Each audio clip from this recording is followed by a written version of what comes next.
Hello, welcome to the Frugal Life. I am Katie, and it's time to make some bread.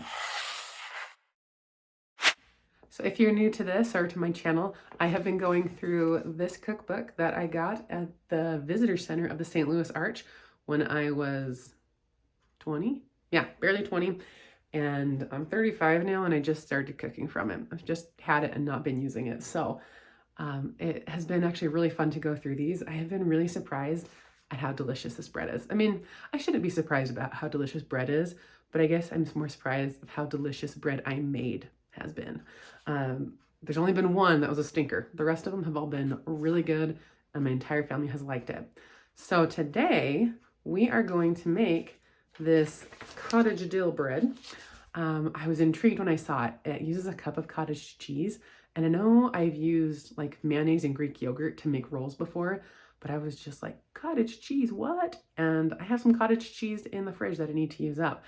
So I am really looking forward to this. It's got dill, obviously, because it's cottage dill bread, but I am actually really looking forward to this because I think it's going to be more savory. That just sounds really delicious to me. Maybe because it's freaking freezing here in Utah. Like the other morning when I took my kids to daycare, it was 1 degree outside. 1 degree. I haven't been in 1 degree since I lived in Nebraska, and I haven't missed it. No thanks, I choose life. That's also something that I've really liked about the recipes in here is they're pretty quick to make. I mean, my videos for them are like 5 minutes long, and it doesn't take that much longer to actually make them.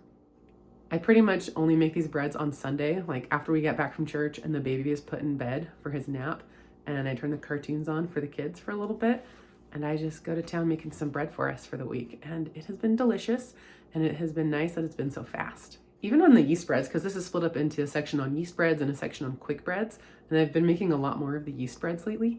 And when I do, I mean, you can kind of see in the videos too, like I'll start off, around lunchtime, and then they're not done until dinner time because of all the rising time for the most part. But I really don't have to do that much hands-on. It's just a matter of like mixing it for a few minutes, and then I punch it down after it's risen for an hour, and then an hour later it rises again, and I punch it down again. And some of them have had 3 rises, but most of them it's been 2, and so then they cook for like 40 minutes. It really doesn't take very long, and I think that's been surprising for me because I always assumed that like yeast breads are just going to be like a day-long event, and it kind of is, but like my participation in it is really like 20 minutes tops. We're going to go ahead and get started on this. I am looking forward to seeing how this tastes and if my kids will eat it.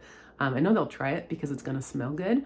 I'm just curious if they're going to like it, having more of a savory flavor to it. My husband told them it's going to taste like pickles because of the dill, and so they were a little leery on that.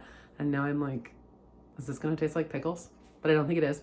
I think this is going to be delicious.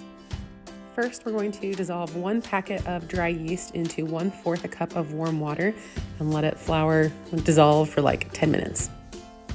Then in a mixing bowl, you're going to add 1 cup of cottage cheese and 2 tablespoons of sugar. Then add 1 tablespoon of dried minced onion and 2 teaspoons of dill. I just kind of estimated there. And then a teaspoon of salt and 1/4 of a teaspoon of baking soda. Add in 1 egg and 2 tablespoons of melted butter. And once your yeast is ready, you can add it to the bowl and then mix it all together.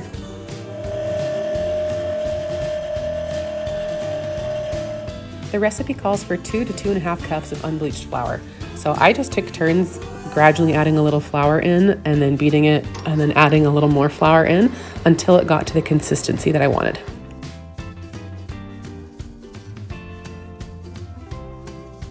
By the end, I did use the full 2.5 cups to get it to the right consistency. Then I covered it and let it rise until it was doubled in size. It took about an hour, though it still seemed like kind of a small loaf to me. I said to put it in a 2-quart casserole dish. This is my 2-quart casserole dish, and I put it in there and I thought, this looks stupid. I don't know how this is gonna cook in here. And I'm thinking that there's other kinds of 2-quart casserole dishes that are wider and shallower than mine. So I decided to change it and shape it more into a regular bread loaf and just put it in a bread pan because I didn't want it being weird and I wanted my kids to eat it. Then I let it rise in the pan for another 35 minutes and baked it in the oven at 350 degrees for 45 minutes. And I should have checked it a little more closely at 40 minutes because it got a little burned. I don't know, it's not really burned, but it's definitely browner, pretty darkly brown on that one side and a little on the bottom. But this looks pretty nice. Once it cooled down, I was able to cut it. I cut it into kind of thicker pieces just because I wasn't sure how structurally sound it was because this is just a new thing for me. But this looks pretty awesome. All right, let's try this. I just got the little end of it.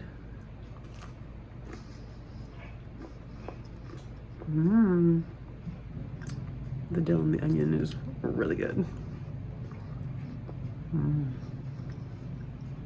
I'm a fan. This is like as enjoyable to smell as it is to eat. Like, I love dill. Like, this is really good.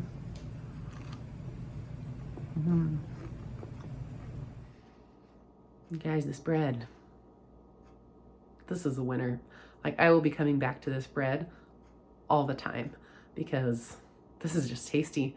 And I like being able to use up cottage cheese. It had a little bit more protein in it than some of the bread I've made before has.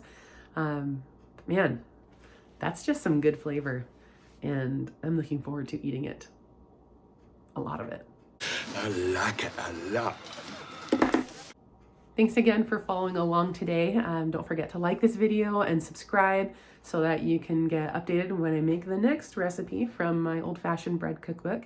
If you do get a chance to make this one, please leave me a comment below and let me know how it worked out for you and if you liked it, because we love it. We're big fans. Okay, maybe not my 5-year-old, but the rest of us like it. And so 4-1, it's a winner. Thanks again for following along, and I will see you in my next video. It is early in the morning, but this bread is so good. Yeah, we've been eating it all week and it is delicious. My husband told me that the other day, he's like, I finally realized what it is. It tastes like soup. But he meant it as a good thing. And I think he's right. It's just very herby and savory and delicious. And even for breakfast, it is wonderful.